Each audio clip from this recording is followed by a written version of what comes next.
যা, ভোজবাড়ির ভালো মন্দ খাবার দাবারগুলো বোধহয় ঘুচে গেল। এ কার গলা? এই খ্যানখ্যানে খ্যাসখ্যাসে রাগী গলা।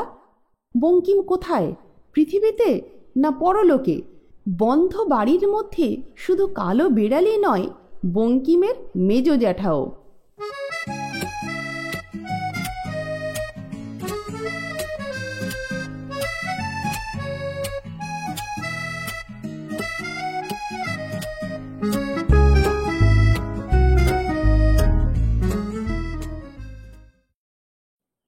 বিয়ে বাড়িতে নেমন্তন্ন, সন্ধে নাগাদ যাবার কথা, কিন্তু বউ আর ছেলে মেয়ে সেই সকাল থেকে এমন হাঁকাচ্ছে আর তাগাদা দিচ্ছে যেন একটু দেরি হলেই বিয়ের বর পালিয়ে যাবে অথবা নেমন্তন্ন ফসকে যাবে। বলে, ও আদুল কি এখানে? যেতে কত সময় লাগবে জানো? বাধ্য হয়েই রোদ চচ্চড়ে দুপুরেই বিয়ে বাড়ির উদ্দেশ্যে যেতে হলো। অথচ হাওড়া থেকে আদুল অর্থাৎ আন্দুল এমন কিছু দূর নয়। বলি, পায়ে হেঁটে তো যাবি না, যাবি তো বাসে রিকশায়। রেগে রেগে বলছে বঙ্কিম। কিন্তু সে যুক্তি মানছে কে? বাসের জন্য দাঁড়িয়ে থাকতে হয় না, রিকশা পেতে দেরি হয় না। বউ তার উপর ঝঙ্কার দেয়, তোমার তো আবার বাড়ি বন্ধ করে বেরোতে 1 ঘন্টা লাগে, প্রতি দরজায় ডবল তালা। তা সেসব সেরেও বেরোনো হয়েছিল বেলা 2:30-3টে নাগাদ। দুপুর রোদ বলে কেউই গরম জামা চাদর গায়ে দেয়নি।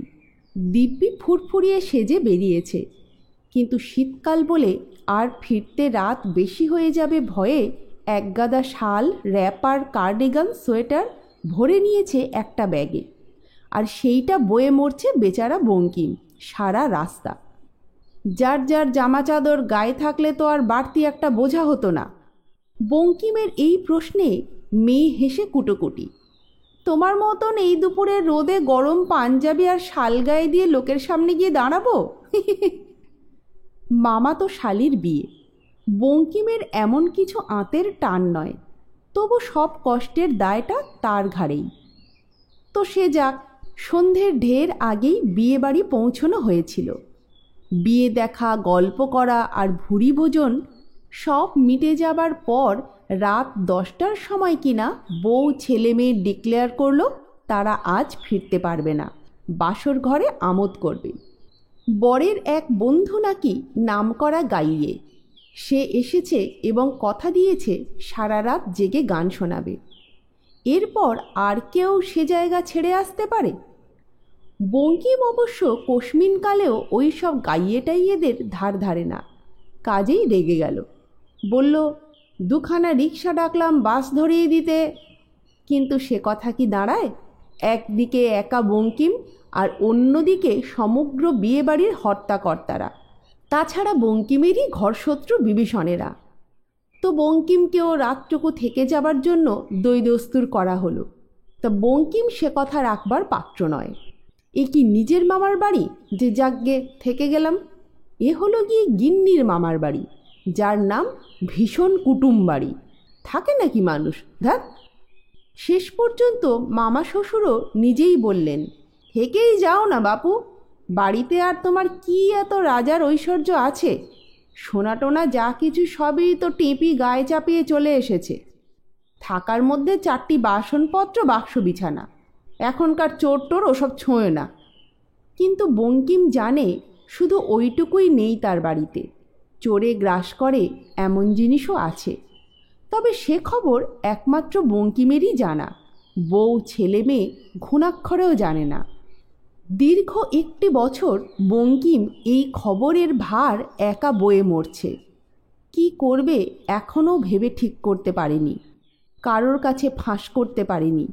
তাই মামা শ্বশুরের কথায় ঘাড়টা চুলকে বলল, তাহলেও রাতে বাড়িটাকে একা রেখে দেওয়া ঠিক হবে না, দিনকাল খারাপ।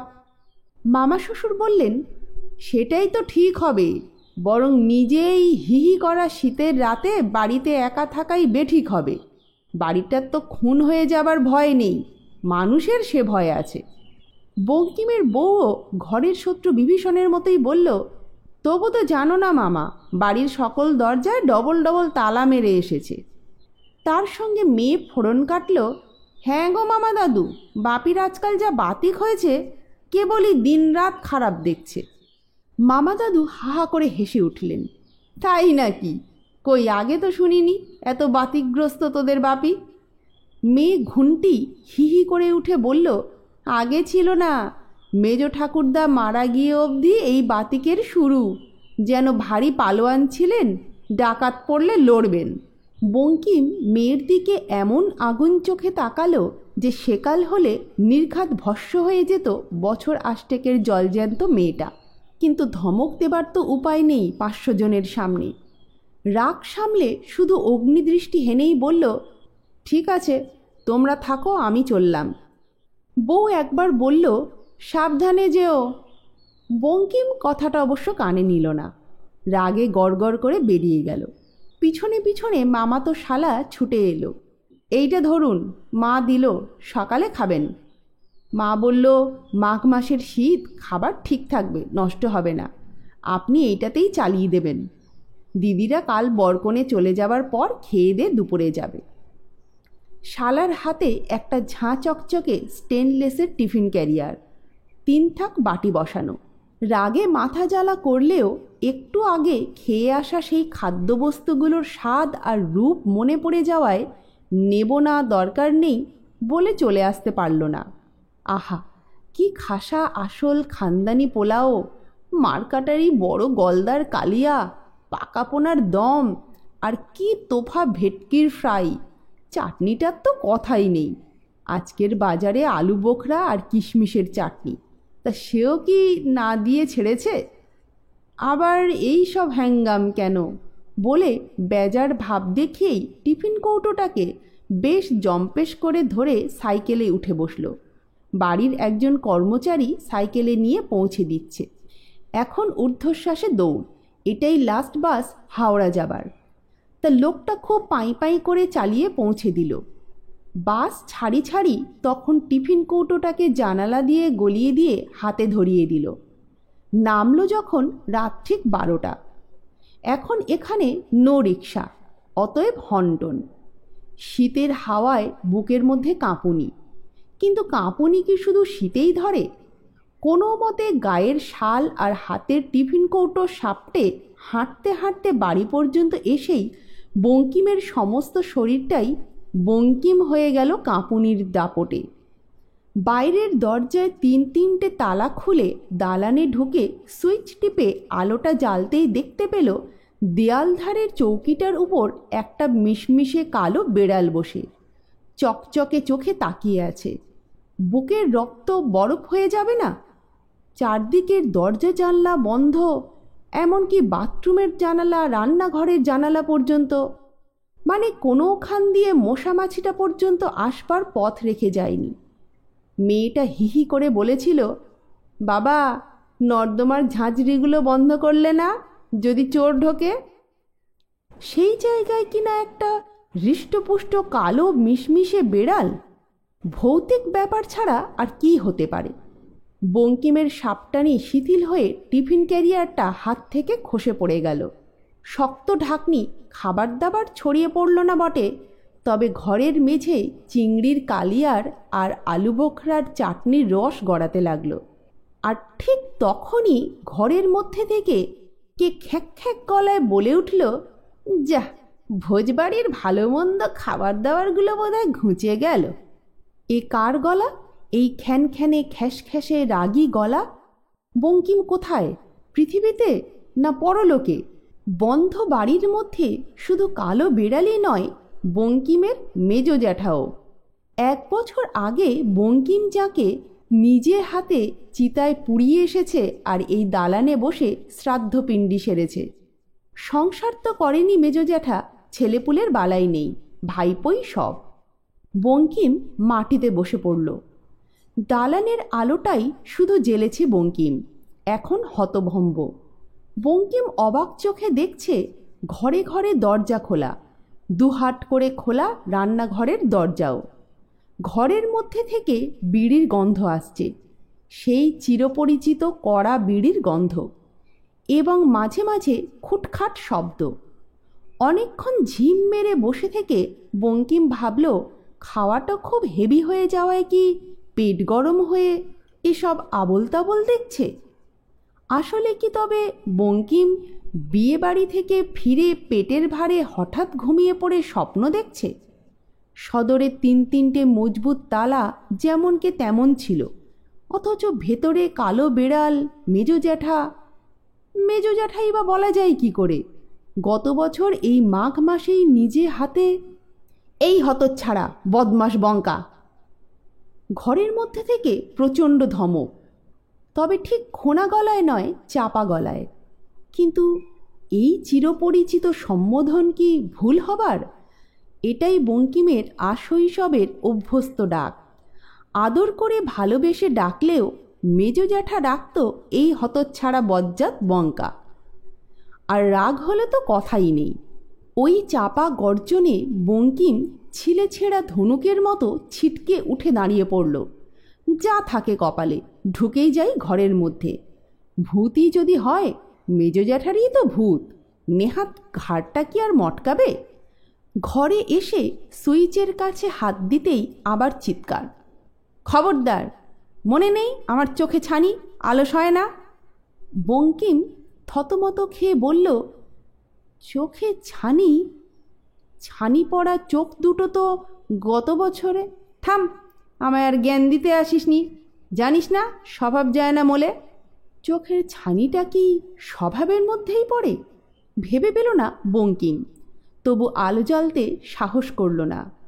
ঘরে আলো না জ্বাললেও দালানের আলো থেকেই আবছা দেখতে পেল ঘরের মধ্যে দেয়াল ধারে বসানো সিন্দুকের সামনে উবু হয়ে বসে কি যেন করছে মেজো জ্যাঠা। সেই চিরচেনা কাঠি কাঠি হাত পা, রোগা শুঁটকো মুখ, আর এইটুকু মুখে একজোড়া ঝোলা গোঁফ। অন্ধকারেও বোঝা যাচ্ছে সাদা ধপধপে আর কাঠবিড়ালির লেজের মতো পুরুষটু। আদালতের মুহুরির চাকরি ছিল মেজো জ্যাঠার। এমন কিছু মান্যিমান লোক নন, তবু আদালত শুদ্ধ সবাই চিনত মুকুন্দ মুহুরিকে, ওই গোঁফ জোড়াটির দৌলতে। সবাই বলতো মুহুরিবাবুর শরীরের থেকে গোঁফের ওজন বেশি। বঙ্কিম হাঁ করে তাকিয়ে থাকে। এই গোঁফ জোড়াটাকেই না বঙ্কিম চিতার আগুনে দাউ দাউ করে পুড়ে যেতে দেখেছে।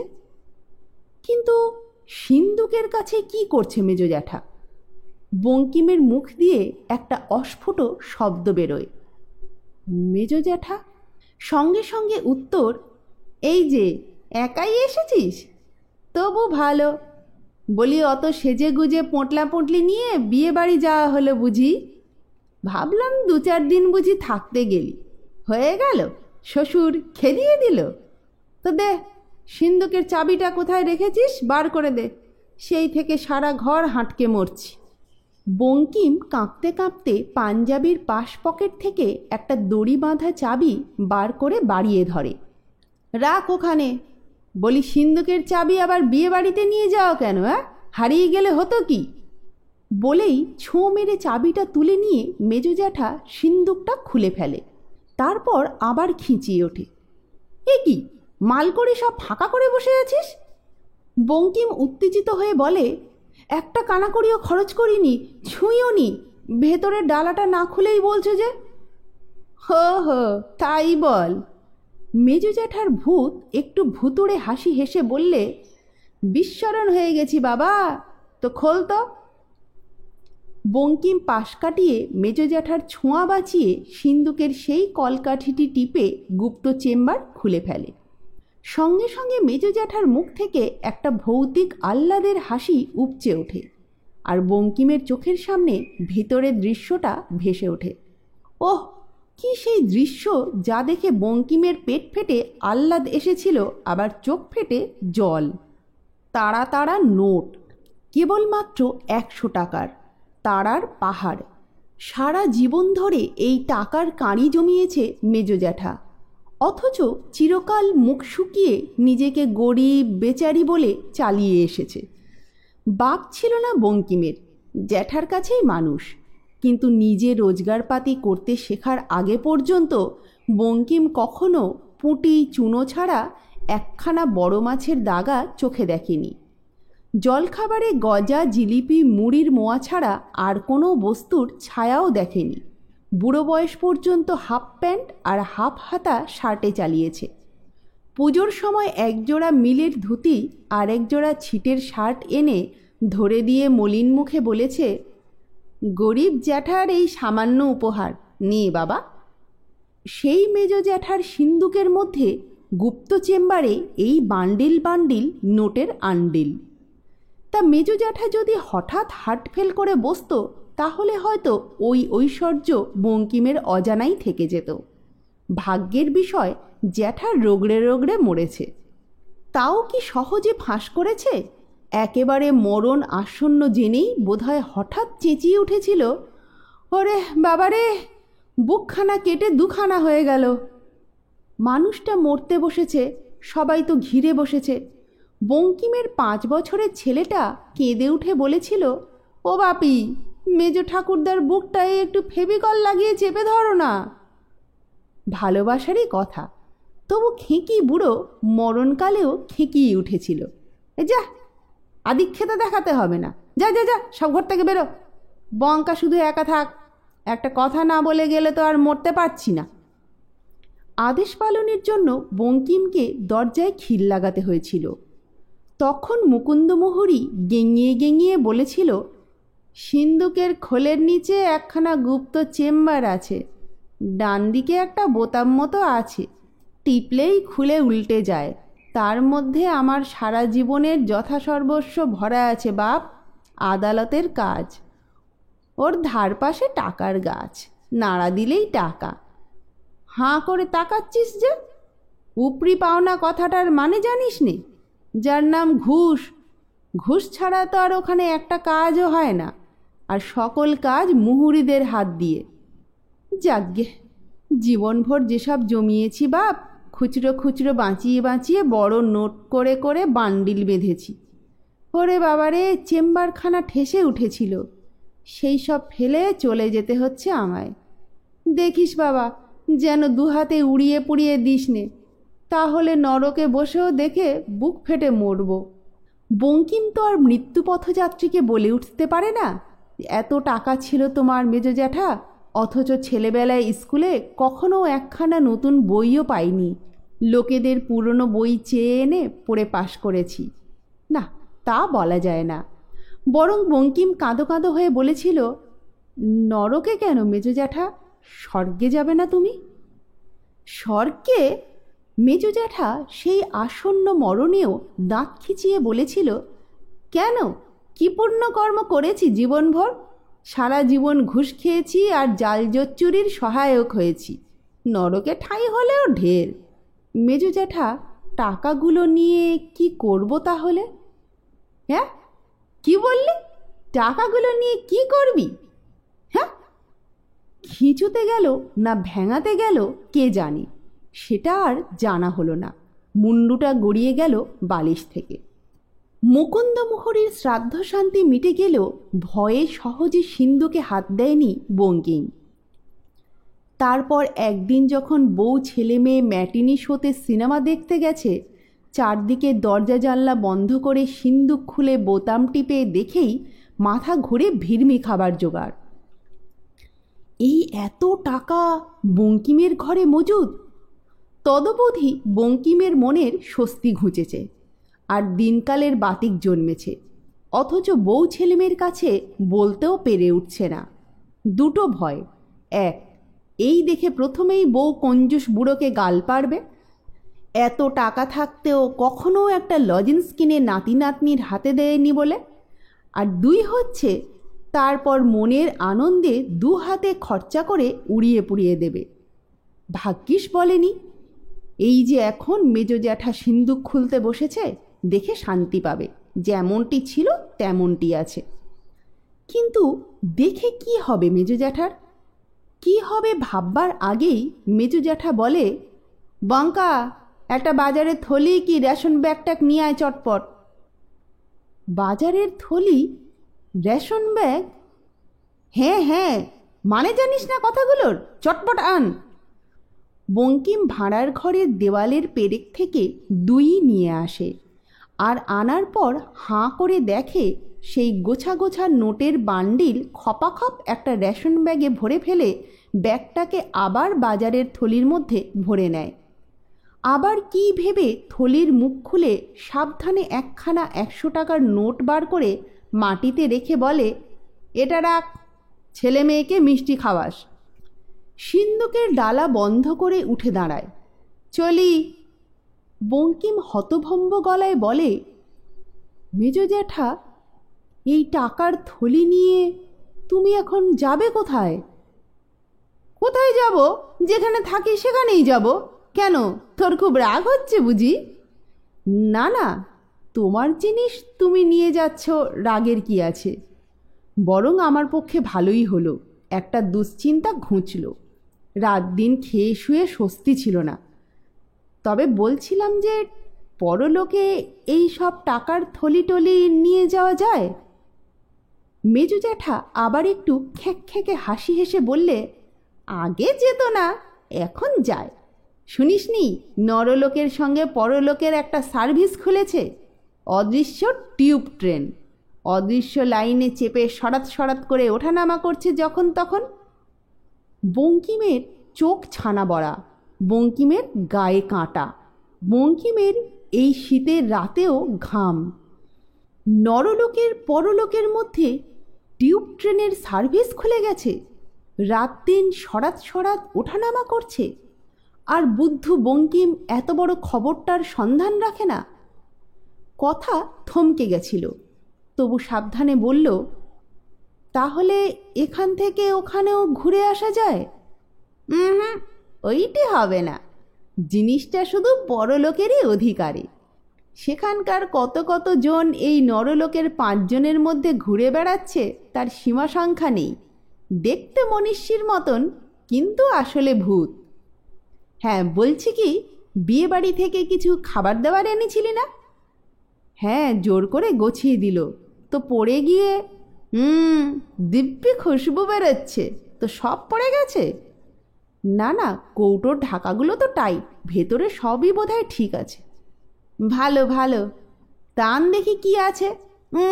আলো নয়, আলো নয়। বঙ্কিম দালান থেকে সেই গড়িয়ে পড়া ঝাঁ চকচকে কৌটোটা নিয়ে আসে। মেজো জ্যাঠা মাটিতে পা ছড়িয়ে বসে কৌটোর ঢাকনি খুলে খুলে দেখে আর গপ গপ করে খেতে থাকে। আহা, কি ফার্স্ট ক্লাস রান্না রে, কতদিন এমন জোটেনি। বাহ বাহ, গলদা চিংড়ির কি সাইজ! তো তুই তো বাপু খেয়ে এসেছিস, তোর জন্যে আর রাখছি না। না না, ঠিক আছে ঠিক আছে, তুমি খাও। বঙ্কিম আবছা আলোয় চোখ ঠিকরে সেই গোগ্রাস খাওয়া দেখতে থাকে। খাওয়া ফিনিশ করে হাত বাড়িয়ে আনলায় ঝোলানো বঙ্কিমের একটা গেঞ্জি টেনে নিয়ে তা দিয়ে রোগড়ে রোগড়ে হাত মুছে মেজো জ্যাঠা সেই নোটের দিস্তে ভরা ব্যাগটি কাঁধে তুলেই হঠাৎ বলে ওঠে, ও বাবা, এ কি হলো রে? ওরে বাবা, ওরে বাবা, পেটের মধ্যে মল্লযুদ্ধ শুরু হয়ে গেল। ওরে, তোদের বাথরুমটা কোন দিকে রে? বাথরুম আবার কোন দিকে যাবে? ওইখানেই তো, যেখানে ছিল। এগিয়ে যায় বঙ্কিম, কাঁধ থেকে ব্যাগ নামিয়ে পিছু পিছু মেজো জ্যাঠা। তারপর হুড়ুম দুড়ুম বমির শব্দ। বঙ্কিম অবাক থেকে হতবাক। ভূতের জীবন প্রাপ্তিতেও এসবের হাত থেকে রেহাই নেই। অনেকক্ষণ জলের কল খোলার শব্দ, তারপর ঠকঠকিয়ে কাঁপতে কাঁপতে মেজো জ্যাঠার প্রত্যাবর্তন। ওরে বাবারে, হে কি হলো? ম্যালেরিয়ার কাঁপুনি এসে গেল যে। বঙ্কা, আমায় চাপা দে, চাপা দে, যেখানে যত লেপ তোষক কম্বল আছে দে, চাপিয়ে দে আমার উপর। বলে বঙ্কিমের বিছানায় শুয়ে পড়ে। ও, আরো চাপা দে, আরো চাপা দে রে বাবা। মাথা মুখ 7খানা লেপ কম্বলে মুড়ি দিয়েও হু হু করে কাঁপতে থাকে মুকুন্দ। বঙ্কিম কাতরে শুধোয়, জন্মে তো তোমার ম্যালেরিয়া জ্বর ছিল না মেজো জ্যাঠা? ছিল না, হয়েছে। লেপ কম্বলের নিচে হাড়ের ঠকঠকি। বঙ্কিম অসহায় দৃষ্টিতে তাকিয়ে থাকে। কিছুক্ষণ ঠকঠকির পর বঙ্কিম আর দেখতে পারে না। কি বিপদ! মেজো জ্যাঠা কি আবার এই শীতের রাতে দ্বিতীয়বার মরতে এলো বঙ্কিমের ঘাড়ে সেই ভয়ঙ্কর ঝামেলাটি চাপাতে? ওরে বাপস, সে কি কম ঝামেলা! শীতের রাতে কেউ আসতেই চায় না মরা বয়ে নিয়ে শ্মশানে যেতে। তো এখন তো আরও সর্বনেশে ব্যাপার, ভূতের মরা কেউ ছুঁতে চাইবে? চাইবে না, হয়তো বঙ্কিমকে একাই নিয়ে যেতে হবে। হায় হায়, কেন মরতে বঙ্কিম বিয়ে বাড়ির সকলের অনুরোধ উপরোধ ঠেলে বাড়ি ফিরে এলো? না এলে তো এমন দুর্ঘটনা ঘটতো না। ও মেজো জ্যাঠা, আমার কাছে জ্বর কমার ওষুধ আছে, একটা বড়ি খেয়ে নাও, মুখটা একটু খোলো। ও পারছি না রে বাবা, ওষুধে কিছু হবে না, খানিক পরে আপনিই যাবে। আবার হাড়ে হাড়ে ঠকঠকির বাজনা। বঙ্কিম কি মরে যাবে নাকি? আর পারে না, একটা ট্যাবলেট আর এক গ্লাস জল নিয়ে এসে আলোটা জ্বেলে দিয়ে এক টানে মেজো জ্যাঠার মুখের ওপরকার জম্পেশ করে ঢাকা 7খানা লেপকম্বলের কোণটা খুলে ফেলে। মেজো জ্যাঠার শত আঁকড়ানিতেও খুলে ফেলে, আর ফেলেই আঁতকে উঠে চেঁচিয়ে ওঠে, এর মানে? হ্যাঁ, কাঁপুনিতে এবং ঘষ্টাঘষ্টিতে মেজো জ্যাঠার সেই পুরুষ্ট গোঁফ জোড়াটি বালিশের দুদিকে নেতিয়ে পড়ে রয়েছে। আর মুহুরি মেজো জ্যাঠা তার আদালতের পেয়ারের বন্ধু ছোট দারোগা বাবুর খাস পেয়াদা পঞ্চা হয়ে গেছে। তুই তুই পঞ্চা না? হ্যাঁ বাবা, আমি তাই। ওরে বাবারে, এই পাপ ম্যালেরিয়া আমার কি শত্রুতা করলো রে, কুলিয়ে এসে তরি ডুবলো। ঢাকা দাও বাবা, ঢাকা দাও, হাড়ে হাড়ে ঠকঠকি ধরেছে, দেখছো তো? দেখছি বই কি। বঙ্কিম দাঁতে দাঁত চিপে বলে, আরও ঠক ঠাকাচ্ছি, বেটা বদমাস, তুই আমায় বঙ্কা বঙ্কা করেছিস, আমায় তুই তুই করে গালমন্দ করেছিস, আমি তোকে সহজে ছাড়ব? আল্লা থেকে একখানা শাড়ি টেনে নিয়ে আষ্টে পৃষ্ঠে পঞ্চার হাত দুটো বেঁধে ফেলে বঙ্কিম। তারপর বলে, চল তোকে আগে পুলিশে দিয়ে আসি। পুলিশে? পঞ্চার বোধ হয় একটু কাঁপুনি কমে আসছে, তাই একটু উচ্চাঙ্গের হাসি হেসে বলে, ও করতে যেও না বাপ, কাক কি কাকের মাংস খায়, যমরাজ কি যমদূতকে ছোঁয়, কিচ্ছু হবে না। হাতের বাঁধনটা খুলে দাও, কানমলা খাচ্ছি তোমায় অকথা কুকথা বলার অপরাধে। কানমলা খেয়ে আর কি হবে, তাহলে কয়লা ভাঙা হাতুড়িটা এনে তোর মাথা ফাটাচ্ছি। তাতেও তোমার লাভ নেই বাবা, শেষমেশ খুনের দায়ে ফাঁসি যেতে হবে। দারোগা বাবুর পেয়াদা, সোজা কথা, হুলুস্থুল পড়ে যাবে। ও তাই বটে, ঠিক আছে, তাহলে ওই হাত বাঁধা অবস্থাতেই কোমরে দড়ি বেঁধে পাড়া ঘুরিয়ে দেখিয়ে বেড়াবো এই লোক আমার ঘরে চুরি করতে ঢুকেছিল দারোগার পেয়াদা হয়ে। পঞ্চু গড়াই এখন একটু গড়ানে হাসি হাসে। দারোগার পেয়াদা চুরি করছে, এটা নতুন কোনো খবর নয় বাবা, তবে লোক সমাজে ওভাবে হতমান্নিটা নাই করলে। জ্বর আসছে, এবার আমায় ছেড়ে দাও, আর তুমি টাকার থলিটি নিয়ে নাচতে নাচতে বাড়ি চলে যাও, কেমন? পঞ্চা বিষণ্ণ হয়, না, ওতে আর লোভ নেই, ও টাকা মনে হচ্ছে সইবে না। হাড়কঞ্জুস মুকুন্দমোহরির ঘুষ খাওয়া টাকা তো, সইবার হলে কি আর এই মোক্ষমকালে জ্বর এসে ঘাড়ে চাপে? না বাবু, আপনি আমায় ভোরের আগে ছেড়ে দেন, কান মলছি, ঘাট মানছি, আর এ মুখো হব না। পরদিন দুপুরে বউ ছেলে মেয়ে হাসতে হাসতে এলো। ওহ, কাল রাত্রিরে যা মজা হয়েছে না, কত গান, কত আবৃত্তি, আবার তাসের ম্যাজিক। ম্যাজিক? তা আমিও কম দেখিনি। তুমি আবার কি ম্যাজিক দেখলে? বউ এগিয়ে আসে, খাবারটা খেয়েছিলে? ওহ, এই যে দেখছি, কৌটো চাঁচা ফোঁচা, তবু ভালো। তো ঘরের মধ্যে বসে খেয়েছো কেন? ঘুন্টি, কৌটোর বাটিগুলো উঠোনে বার করে দে তো। ঘুন্টির বয়ে গেছে, সে একটা কালো কুচকুচে থোবা থাবা পশমের বেড়ালছানা বুকে নিয়ে এসে উল্লাসে উঠলই। বাপি, এটা কোথা থেকে এলো? ওটা কাল রাতে তোদের মেজো ঠাকুরদা উপহার দিয়ে গেছেন। হ্যাঁ, ধ্যাৎ, চালাকি হচ্ছে, নিজে কিনে। মোটেই না, রাতে এসে সারা রাত কত কথা, কত কাণ্ড, আর এই যে তোদের মায়ের জন্য দিয়ে গেছেন। অনেক সেবা যত্ন তো করেছে তোদের মা মেজো জ্যাঠাকে। বঙ্কিম খাটের বাজুতে ঝুলিয়ে বাঁধা সেই নোটের বান্ডিল ভরা থলিটা নিয়ে এসে বউয়ের হাতে ধরিয়ে দেয়। বউ তাড়াতাড়ি খুলে দেখেই তো আর নেই।